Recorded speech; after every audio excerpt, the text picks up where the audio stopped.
The great chamber of the Galactic Council was silent.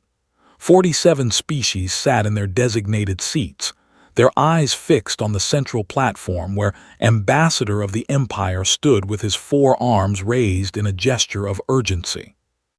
"We cannot ignore this problem any longer," said, his voice echoing through the massive hall. "The humans have been spacefaring for only 80 years, yet they have already disrupted 17 trade routes, challenged 4 treaties that have stood for centuries, and refused to bow to any elder species. They multiply like insects. They spread like disease. If we do not act now, they will consume everything." Observer, a young aide from the delegation, sat in the upper gallery and recorded every word. She had studied humans from a distance. They fascinated her. Such a young species, yet so bold. The council murmured in agreement with. The humans had indeed caused problems. They asked too many questions. They demanded equal treatment despite being newcomers. They did not understand their place in the galaxy. "What do you propose?" asked the representative, a being made of living crystal that caught the light as it spoke. Smiled, revealing rows of sharp teeth. "I propose we authorize the Dominion to pacify Earth." A wave of whispers swept through the chamber. There were the most feared warriors in the known galaxy. A reptilian species standing 3 meters tall, covered in scales that could stop energy weapons, with claws that could tear through metal. They had conquered over 200 worlds. No species had ever defeated them in battle. "The humans are primitive," continued. "They have a small fleet of perhaps 600 ships that will end this problem in days, perhaps hours. Then we can divide their resources and forget they ever existed." The vote was called. 31 species voted in favor, 16 voted against. The motion passed. Noted the result with a troubled feeling in her chest. She had read the human broadcasts they called history. She had learned about their wars, their struggles, their refusal to surrender even when all hope seemed lost. Something told her this would not go as the council expected. 3 weeks later, the fleet arrived in the human solar system. 4,000 warships, each one larger than anything humans had ever built. Commander stood on the bridge of his flagship, the Crushing Might, and looked at the small blue planet on his display screen. "Such a tiny world," he said to his officers. "Such a foolish species. They could have joined the galaxy peacefully. Instead, they chose pride." His communications officer opened a channel to Earth, spoke slowly, knowing the humans would need to translate his words. "People of Earth, I am commander of the Dominion. The Galactic Council has authorized us to pacify your world. You have 1 hour to surrender unconditionally. If you refuse, you will be erased from existence. There will be no second warning." He closed the channel and waited. His officers laughed among themselves. This would be the easiest conquest of their careers. The response came in 40 minutes. It was not surrender. A human face appeared on the screen. A man with gray hair and calm eyes.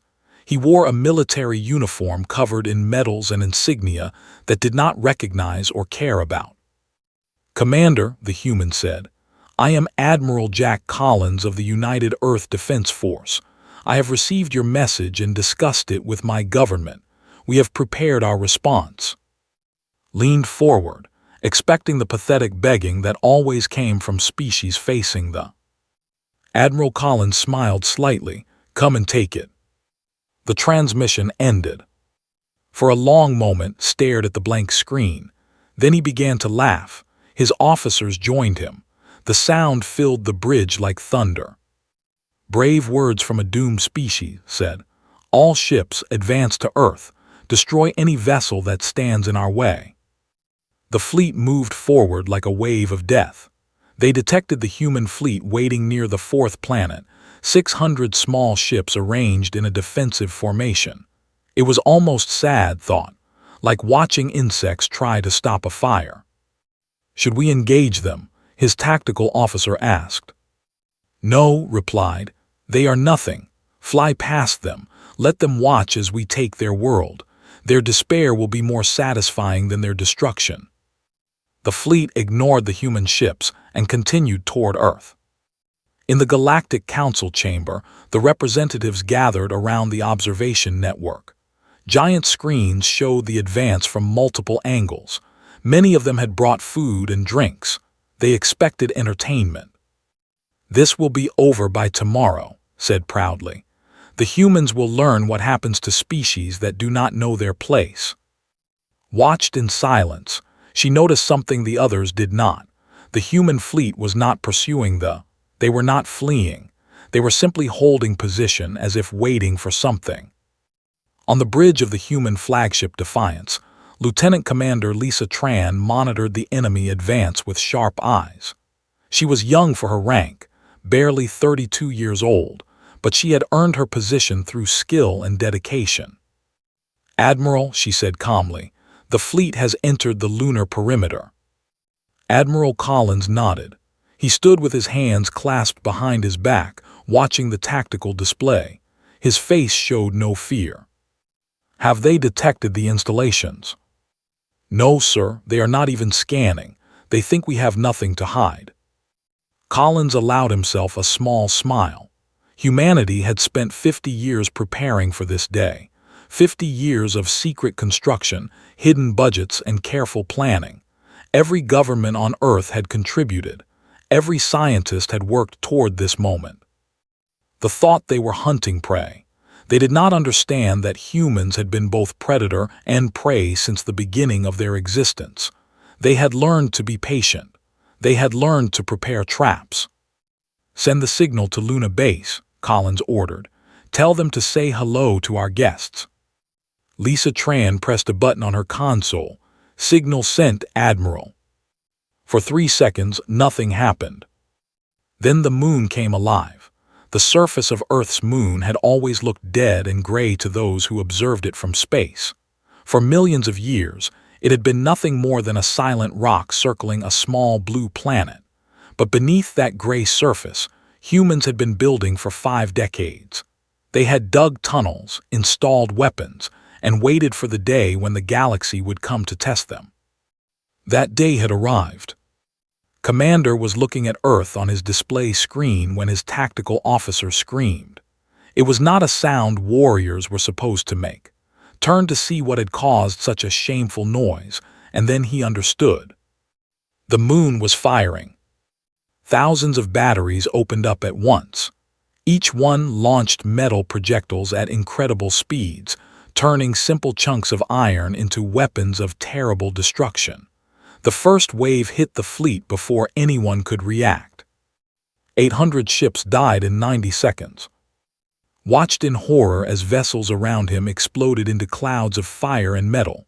The crushing might shook as debris struck its hull. Alarms screamed. Officers shouted in panic. "Evasive action," roared. "All ships, evasive action." But there was no time to evade. The second wave came from different locations on the lunar surface, missile silos that had remained hidden for years. Hundreds of nuclear warheads streaked toward the formation, their engines burning bright against the darkness of space. Another 400 ships vanished in the explosions. In the Galactic Council chamber, the celebration had stopped. Representatives stared at their screens in disbelief. The fleet, the most powerful military force in the galaxy, was being torn apart by primitives. Ambassador stood frozen, his 4 arms hanging limp at his sides. "This is impossible," he whispered. "How did they build this? We would have detected construction on this scale." But they had not detected it. The humans had built their lunar defenses underground, using materials that did not show up on standard scans. They had worked slowly and carefully, never giving any sign of their true capabilities. Observer felt no satisfaction at being right. She only felt cold fear as she watched the death toll climb. If the humans could do this, what else were they hiding? On the bridge of the Defiance, Lieutenant Commander Lisa Tran coordinated the attack with calm efficiency. Her fingers danced across her console, directing fire toward the largest concentrations of enemy ships. "Admiral, the formation is breaking apart," she reported. "Several ships are attempting to retreat." "Do not let them," Collins ordered. "Signal our fleet to move into blocking positions. Anyone who wants to run has to go through us." The human fleet that they had ignored now became a wall of guns and missiles. 600 ships spread out across the escape routes, trapping the invaders between the lunar defenses and certain destruction. Commander understood what was happening.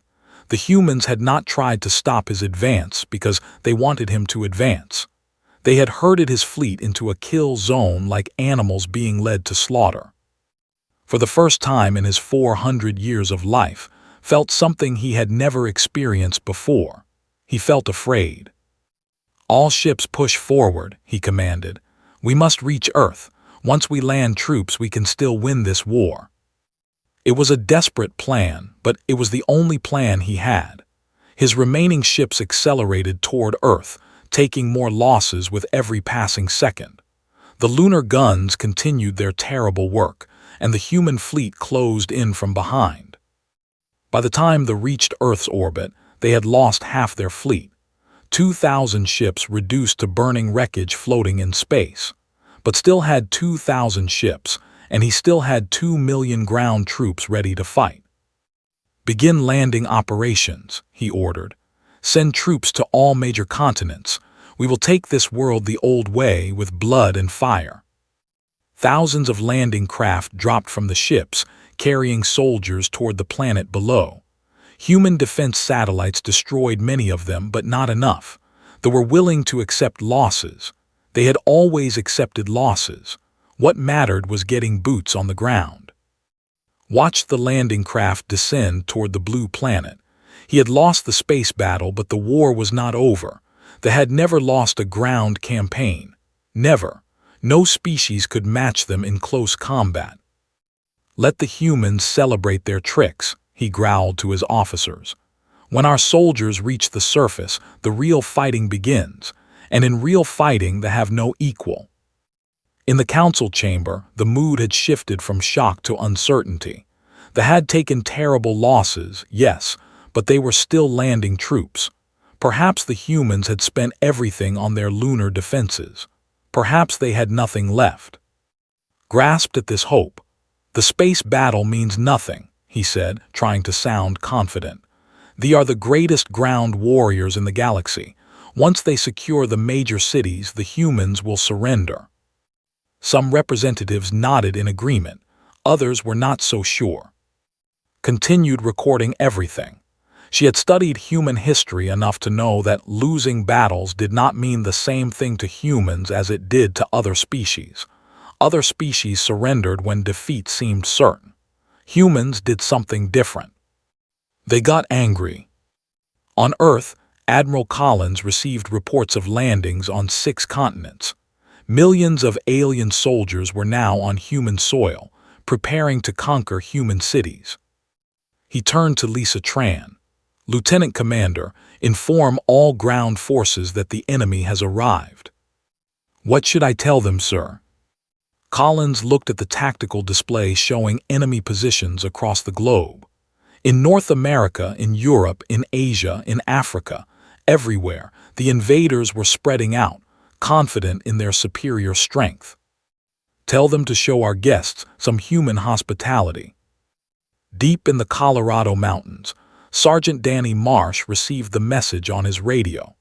He was a big man with rough hands and a calm voice, leading a unit of 40 soldiers who had trained for this exact situation. "All right, people," he said to his team. "We have about 6,000 heading our way. They think they are going to walk through these mountains and take Denver. We are going to teach them otherwise." One of his soldiers, a young woman named Kelly Park, checked her weapon. "Sergeant, what is our objective?" Danny smiled. It was not a friendly smile. "Our objective is to make them regret every step they take on our planet. Now let us get to work." In the council chamber, the representatives settled in for what they expected to be a long ground campaign. They would win eventually. They always won. But as watched the screens showing troops marching into human territory, she noticed something strange. The humans were not running. They were not hiding. They were not surrendering. They were waiting, and they were smiling. They had conquered over 200 worlds. On every world the pattern was the same. They would land their troops, march into the cities, and the local population would surrender within days, sometimes hours. No species wanted to fight the up close. Their scales were too thick, their claws too sharp, their soldiers too fearless. Earth was supposed to be the same. It was not. Sergeant Danny Marsh led his unit through the mountain tunnels that humans had dug decades ago. These tunnels did not appear on any map. They connected hidden bunkers, weapon caches, and observation posts throughout the Rocky Mountains. They did not know they existed. "Contact in 15 minutes, Danny whispered to his team. "Remember your training, hit them hard, then disappear. Do not try to hold ground. We are not here to win battles. We are here to make them bleed." His soldiers nodded in the darkness. They were not elite special forces. They were regular people, teachers, farmers, mechanics, office workers, who had trained for years as reservists. Every human on Earth knew this day might come. Every human had prepared. The column came through the valley just as expected. 6,000 soldiers marching in tight formation, their scales gleaming under the morning sun. They moved with the confidence of warriors who had never known defeat. Danny watched them through his scope. They were nocturnal creatures with eyes designed for darkness. In bright daylight they could see, but not as well as humans could. This was intentional. Humans had learned everything about biology and planned accordingly. "Flash grenades first," Danny ordered. "Then the charges, then we run." The attack came without warning. 100 flash grenades exploded in the middle of the column, filling the valley with blinding white light. They screamed as their sensitive eyes were overwhelmed. They stumbled, crashed into each other, fired their weapons randomly. Then the mountain itself seemed to explode. Charges planted along the valley walls brought down tons of rock onto the confused soldiers. Hundreds were crushed instantly. Hundreds more were trapped under debris. Danny and his team opened fire from 3 different positions, pouring bullets into the chaos below. They had scales that could stop energy weapons, but humans did not use energy weapons. They used kinetic weapons that punched through scale and bone with brutal efficiency. In 2 minutes it was over. Danny gave the signal, and his team vanished into the tunnels. Behind them they left 500 dead and a valley full of fire and smoke. This scene repeated across the planet. In the European Alps, human forces collapsed tunnels on columns. In the jungles of South America, they used traps and poisons. In the deserts of Africa, they led enemy troops into areas with no water and watched them die of thirst. But it was in the cities that humans proved most dangerous. Captain Amy Reeves had been a high school history teacher before the invasion. Now she commanded a resistance cell of 60 people in Chicago. Her fighters included a retired accountant, 2 nurses, a college student, and a grandmother who had served in the old wars. None of them were professional soldiers. All of them were ready to die for their city. They had taken downtown Chicago on the second day. They established a command post in a tall building and began sending patrols through the streets. They expected the humans to hide in fear. Instead, the humans studied the patrol patterns. They learned the schedules. They discovered that the invaders did not understand human buildings, human vehicles, or human subway tunnels. Amy led her first attack on the 3rd night. Her team ambushed a patrol using homemade explosives hidden in garbage cans. They killed 12 enemy soldiers and disappeared into the subway system before reinforcements arrived. They sent 50 soldiers into the subway to find them. Those soldiers never came back. "They do not understand how we think," Amy explained to her team afterward. "They see a subway tunnel and think it is just a tunnel. They do not realize we have maps, we have shortcuts, we have places to hide that they will never find." Every day the lost more soldiers. They controlled the streets during daylight, but night belonged to the humans. Supply convoys were ambushed. Officers were assassinated.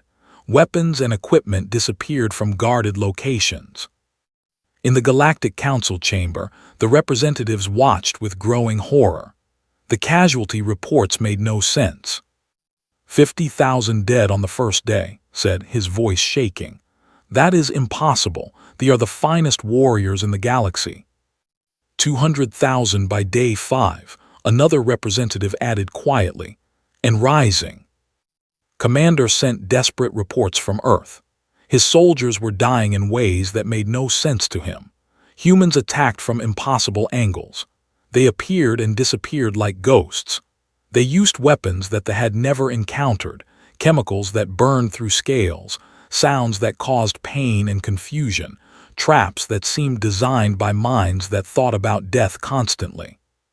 But the most disturbing reports were about human behavior. They do not surrender, reported. We capture them and they laugh. We torture them and they spit in our faces. We kill them and their last words are insults. I have conquered 200 worlds. I have never seen anything like this. One captured human soldier had looked directly in the eyes and said, "You made a mistake coming here. This is our home. We were born here. We will die here, but we will not let you take it, not while a single human breathes." Then the soldier had smiled, even as the executioner raised his blade. Recorded these reports carefully. She was beginning to understand something about humans that the rest of the council did not see. Other species fought because they had to. Humans fought because it was part of who they were. Their entire history was written in blood and struggle. They had spent thousands of years fighting each other before they ever reached the stars. They were fierce warriors, but humans were something different. Humans were survivors. Back in the Colorado mountains, Danny Marsh had lost 12 of his 40 soldiers in 3 days of fighting, but his small unit had killed over 2,000.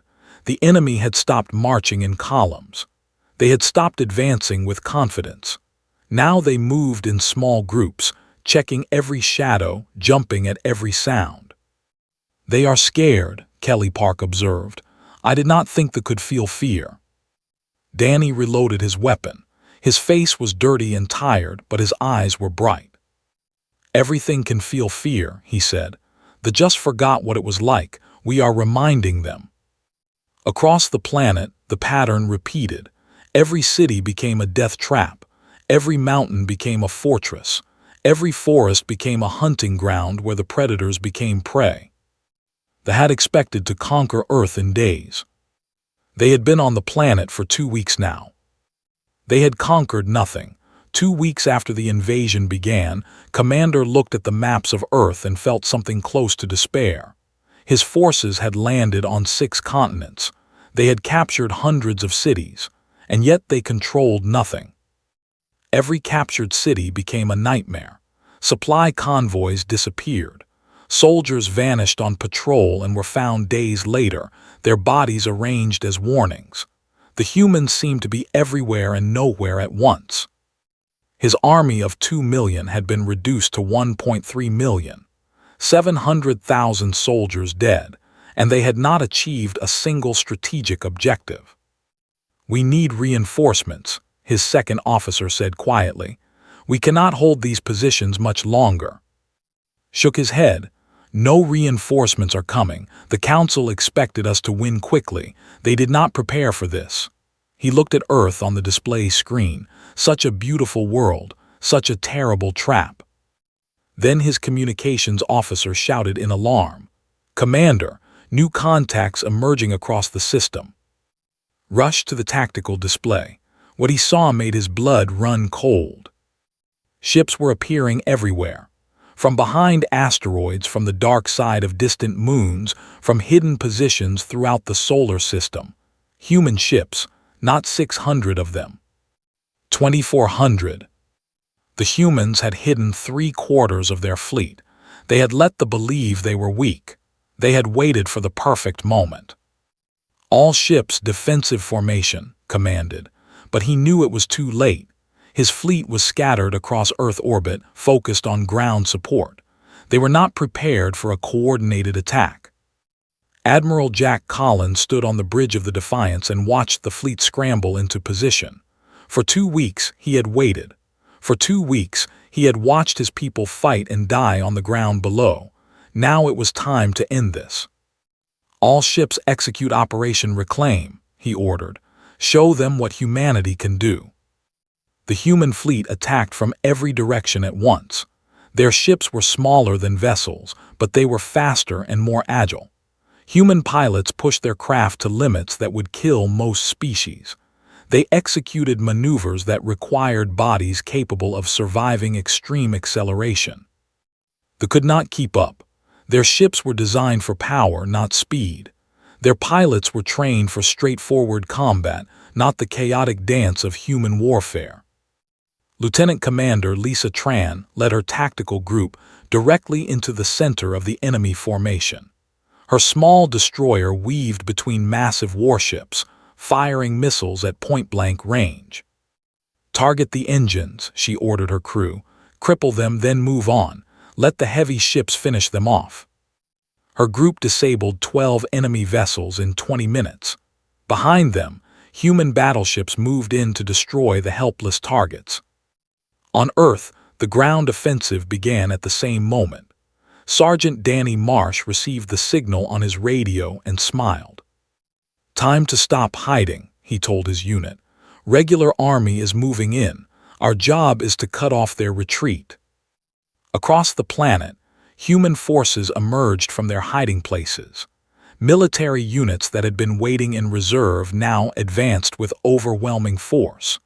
They linked up with resistance fighters like Amy Reeves and her team, combining professional soldiers with local knowledge. Chicago was liberated in a single night. Amy stood in the streets of her city as the sun rose, watching prisoners being marched to holding areas. Her hands were still shaking from the fighting, but her heart was full. "We did it," she whispered. "We actually did it." In orbit, the battle reached its climax. The fleet had lost half its remaining ships. Commander looked at the tactical display and made a decision he had never made in 400 years of warfare. "All ships retreat," he ordered. "Fall back to the jump point. We are leaving this cursed system." His officers stared at him in shock. They did not retreat. They had never retreated from any battle in their history. "Now," roared, "every second we stay, we lose more ships. Go." The surviving vessels turned and ran for the edge of the solar system, where they could activate their jump drives and escape. They abandoned their ground troops without a second thought. Survival was all that mattered now. But the humans did not let them go. Lisa Tran's tactical group moved to intercept the retreating fleet. Her ships positioned themselves directly in the path of the escape route. "Enemy fleet is hailing us," her communications officer reported. "Commander is demanding that we let them pass." Lisa opened a channel. Her face appeared on screen, a young human woman with cold eyes and a harder voice. "Commander," she said calmly, "you came to our home uninvited. You killed millions of our people. You burned our cities. You thought we would be easy prey." She paused. "You wanted Earth. Now you have to pay the bill." Her group opened fire. Other human ships closed in from all directions. The fleet, already broken and demoralized, fell apart completely. Ships tried to scatter, but there was nowhere to go. Human vessels hunted them down one by one. Escape pods were captured. Surrender signals were sometimes accepted, sometimes not. In the Galactic Council chamber, the representatives watched in silent horror as the most feared military force in the galaxy was systematically destroyed. Ambassador had stopped talking hours ago. He sat in his chair like a statue, his 4 arms wrapped around himself as if he was cold. "What have we done?" whispered the representative. Recorded everything. Her hands trembled as she wrote her observations. "They came to Earth as hunters. They are leaving as prey. The humans have taught us something today. There are species you conquer and species you leave alone. We chose wrong." By the time the battle ended, 847 ships had escaped, out of 4,000. On Earth, fewer than 90,000 soldiers surrendered, out of 2 million. The invasion was over. Earth had won. Admiral Collins received the final reports on the bridge of the Defiance. Human casualties were heavy, 12 million dead, countless more wounded, but they had survived. They had won. Lisa Tran approached him. "Sir, what are your orders? Do we pursue the retreating ships?" Collins was silent for a long moment. He thought about the dead. He thought about the burning cities. He thought about what humanity could do to the species that had attacked them. "No," he said finally, "let them go. Let them tell their masters what happened here. Let the whole galaxy know." Lisa nodded. "And what happens now, sir?" Collins looked out at the stars. Somewhere out there, 47 species had voted to destroy humanity. They had sent their greatest warriors to wipe humans from existence. They had failed. "Now," Collins said quietly, "we send a message." Galactic Council chamber had never been so quiet. 47 species sat in their seats, but no one spoke. No one moved. They were waiting. 3 weeks had passed since the invasion ended. 3 weeks since the most powerful military force in the galaxy had been broken by a species that most council members considered primitive. The surviving had returned home in shame. Their empire, built on 200 conquered worlds, now trembled with fear. And now, a human ship was approaching the Council's neutral world. A single ship, one small vessel carrying one man. Ambassador had tried to flee when he heard the news. His own guards had stopped him. They were more afraid of what the humans might do if escaped than they were of himself. The doors to the Council chamber opened.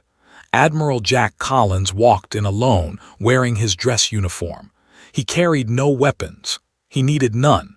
Every being in the room knew what this man represented. He walked to the center of the chamber and stood on the speaker's platform. His eyes swept across the assembled representatives, and dozens of others. Some could not meet his gaze. Others stared at him with naked fear. Observer sat in the upper gallery, her recording device active. She had waited for this moment. She had known it would come. "Distinguished representatives of the Galactic Council," Collins began. His voice was calm, almost gentle. "3 months ago, you voted to authorize the destruction of my species. 31 of you supported this decision. 16 opposed it." He paused to let the words sink in. "I have recordings of that session. I know exactly who voted for what. I know who proposed the invasion. I know who celebrated when the fleet departed for Earth." Made a small sound, something between a whimper and a moan. 12 million of my people are dead," Collins continued. "Our cities are damaged. Our families are broken. Our children have nightmares about monsters from the sky." His voice remained steady, but something cold moved behind his eyes. "You did this. You voted for this. You watched it happen and called it entertainment." Several representatives began to speak, to offer excuses or apologies. Collins raised his hand and they fell silent. "I did not come here to hear your excuses. I came here to deliver a message." He reached into his pocket and removed a small device. With a press of a button, holographic images appeared in the air around him. They showed Earth's orbital defenses, now fully revealed. They showed the hidden fleet. They showed weapons that the Council had never imagined. "You sent 4,000 ships to destroy us. We broke them in 3 weeks. You sent 2 million soldiers to conquer us. 90,000 survived to surrender." Collins let the images fade. "And that was us fighting defensively, on our own territory, with most of our capabilities still hidden." He looked directly at. The ambassador tried to shrink back in his seat. "You want to know what happens if you attack us again? I will tell you. We will not wait for you to come to us. We will come to you. We will find every world, every colony, every station that belongs to the attackers, and we will burn them until nothing remains." The chamber was absolutely silent. "We know where you are," Collins said softly. "We know your shipping routes, your military bases, your population centers. We have been watching you for decades. We have been preparing for decades. You thought we were primitive. You were wrong." He paused again, and when he spoke next, his tone shifted. The cold anger remained, but something else crept in, something that might have been mercy. "But that is not why I came here today. I did not come to threaten you. I came to offer you a choice." The representatives leaned forward, desperate to hear what came next. "Humanity will not seek revenge for this attack. We will not invade space. We will not hunt down we will not punish the species that voted against us." Collins spread his hands. "We are better than that. We have always believed that the measure of a civilization is not how it treats its enemies in victory, but how it builds peace afterward." Felt tears forming in her eyes. She had not expected this. After everything the Council had done, she had expected vengeance. "We offer the Galactic Council a new relationship," Collins continued. "Equal partnership, fair trade, mutual respect. We will share our technology, our culture, our dreams for the future. We will stand with any species that needs our help." He straightened his shoulders. "But know this. If any species threatens Earth again, we will not show this mercy a second time. Learned what happens when you attack our home. Let their fate be a lesson to anyone who considers following their path." Collins looked around the chamber one final time. "You have a choice. You can be our friends or you can be our enemies. Choose wisely." He turned and walked out of the chamber without waiting for a response. The doors closed behind him. For a long moment no one moved. Then slowly the representatives began to talk. Some wept, some argued, some sat in stunned silence. Was arrested within the hour. His own government handed him over to face charges for leading their species into disaster. Over the following weeks, the species that had voted against the invasion sent ambassadors to Earth. Trade agreements were signed. Alliances formed. For the first time, humanity was treated not as a young species to be controlled, but as equals to be respected. 1 year later, the galaxy had changed. Sergeant Danny Marsh sat by a lake in the Colorado mountains, teaching his daughter how to fish. He had lost an arm in the final battle, but he did not mind. The war was over. His family was safe. That was enough. Captain Amy Reeves reopened her and rebuilt Chicago. She still taught history, but now she had new chapters to share. Chapters about ordinary people who had stood against impossible odds and refused to break. Lieutenant Commander Lisa Tran accepted command of Earth's new flagship. They named it the Remembrance, honoring those who had died defending their home.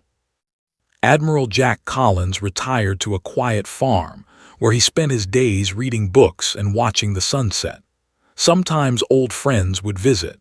Sometimes new allies would come to pay their respects. He welcomed them all with the same calm dignity. On the neutral world of Prime, Observer completed her report on the human conflict.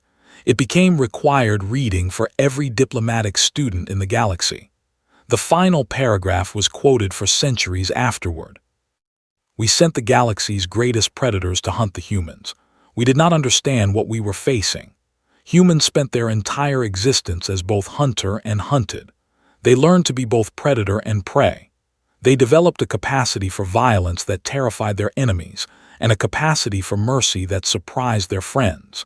In the end, they taught us the most important lesson any species can learn.